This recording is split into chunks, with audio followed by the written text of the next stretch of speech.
ছেলেরা তোমরা ভাবো ভাই, আল্লাহর ইবাদত যদি আমাদেরই পছন্দ না হয় তো ইসলাম কার জন্য? কার জন্য ভাই?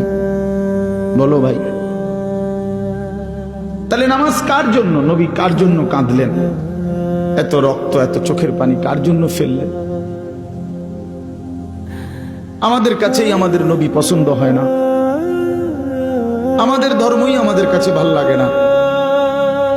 আমাদের রাসূলের সারা জিন্দেগি যেতে যাইতে যাইতেও যেদিন তিনি পৃথিবী থেকে চলে যায়, মালাকুল মউত আজরাইল যখন রূহ কবজ করে নবীর, তখনও যাইতে যাইতে তিনি বলতেছিলেন আসসালাত আসসালাত, উম্মত নামাজ। আমি চলে গেলাম উম্মত, যাওয়ার আগে শেষবারের মতো বলে গেলাম। এতটা আবদার করে গেলেন, এত ভাবে বলে গেলেন, এত ভাবে কাঁদে গেলেন।